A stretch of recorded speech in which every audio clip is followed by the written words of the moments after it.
کۆچی گەنجان و هاوڵاتیانی هەرێمی کوردستان و هەڵاتن لە ئەستەمی دەسەڵاتی کوردی بەشێکی زۆر لە میدیای جیهانی وڵاتانی ئەوروپای بەخۆیەوە سەرقاڵ کردووە. تەنها دەسەڵاتی هەرێمی کوردستان نەبێت کە خۆی هۆکاری بارودۆخەکەی و بەرامبەر ئەو کارە ساتە بێ هەڵوێستە و گوێی خۆی لێخەواندووە.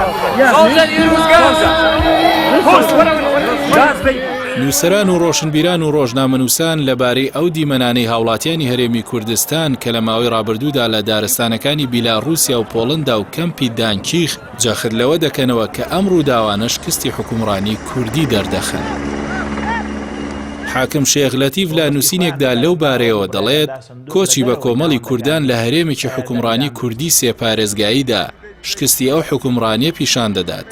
گەورەترین ئابڕوچوون و فەزیحەشە لەسەر ئاستی جیهان بۆ ئەم حکومڕانیە.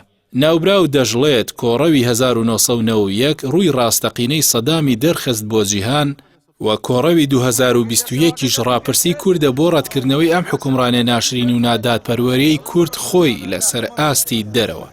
هەروەها نووسەری کورد مەریوان وریا قانع لە نووسینێکدا لەو بارەوە دەڵێت هەڵاتنی بە کۆمەڵی خەڵکی ئێمە لە نیشتیمان بە تایبەتی هەڵاتنی نەوە نوێکان بۆ گەڕان بە دوای بەختەوەریدا لە نیشتیمانی خەڵکانی دیکەدا بە هەر نرخێک بووە تا بە مەرگیش دەگات. هێمایەکی ئاشکرایە کە ماناکۆنەکانی نیشتیمان و نیشتیمان پەروەری لە کوردستانی ئەم دەسەڵاتەی دواییدا گۆڕانی ڕیشەی و بنەڕەتیان بەسەردا هاتووە. چیدی گۆڕی باپیران و گۆڕستانی شەهیدان و گۆڕی هاوڕێ و دۆستان و مەزاری سەرکردە بە ناحەق کوژراوەکان بە تەنها خەڵک بە نیشتیمانەوە نابەستنەوە، بەڵکو نیشتیمان دەبێشتی دی و مانای تر و چاڕوانی دیکە بە خەڵک ببەخشێت تاوا لە مرۆڤ بکەن ببێتە بوونەوەرێکی نیشتیمان دۆست و بەرپرسیار. لای خۆشەوە دکتۆر کاروان عەلی مامۆستای زانکۆ لە فەیسبووکی خۆی نووسیوێتی خەڵک چیتر دڵیان بەرگە ناگرێت لە وڵاتی نەوت و غاز و پڕخێر و بێردا کەس لە خێرەکەی نەخوا و لە ماڵەکەی خۆشیدا هەست بە ئاسایش و ئەمان نەکات. دەژڵێت هەمووان سەرمان سوورماوە کە چۆن لەسەر دەستی هاوخوێنەکانمان دەچەوسێنرێینەوە. خوێندن و نەخۆشخانە و نیشتەجێبوون و هەناسە و هەموو جوڵەیەکمان کراوەتە پارە. پێمان سەیرەوەی داگیرکەران بە چەندین دێ پێیان نەکردین لە شکاندنی ئیرادە و کەرامەتمان و گۆڕینی دیموگرافیای کوردستان ئەمانەی ئێستا لە ماوەی کەمتر لە 10 ساڵ لە ژێر ناوی جیاوازدا پێیان کردین.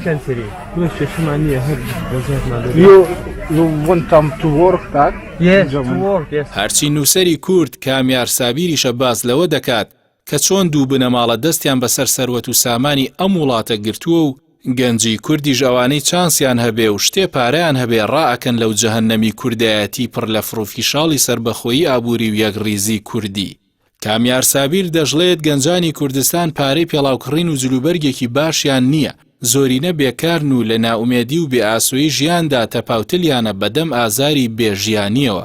نیشتیمانێک ئەو هەموو سامانە سروشتەی هەبێت، ئەو هەموو نەوت و غاز و داهاتە گومرجە و ناوخۆیەی هەبێت، چۆنە بێت ئەو هەموو نەعەدالەتی و برسێتی و هەژاریەی تێدا بێت. لا کۆبوونەوەی پەرلەمانی کوردستانیشدا ئەندامێکی سەر بە فراکسیۆنی دەسەڵات دانی بەوە دانا کە هۆکارێکی دیاری کۆچی گەنجان تەخشان و پەخشانکردنی پارەی وڵاتە بەسەر کەسانی ناشایستەدا. بەس یەک نمونەت بۆ باز بکەم بەڕێز سەرۆکی پەرلەمانێکێک لە پێشانگا گەورەکانی ئۆتۆمبیل لە شاری هەولێر بە منی وەدوتی تەنها لە یەک مانگدا 8 بۆ 9 ئۆتۆمبیلی سەر و 150,000 دۆلاری بە هەندێک لەو کەسانە ئەدرێت کە بە بەرهەمی بۆ تۆکس و فیلەر و هاتوونەتە ئەم وڵاتەوە. ئەگەر بۆ کچێک یەک ئۆتۆمبیلی 180,000 دۆلاری بکڕێت لەلایەن بەرپرسێکەوە چۆن گەنج لەم وڵاتە عاجز نەبێ و دڵی نەشکێت.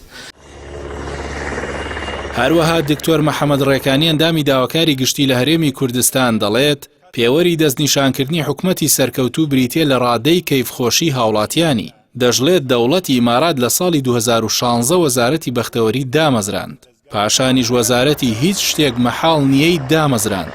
بۆیە خەڵک کۆچی بۆ دەکەن نەک کۆچی لێ بکەن.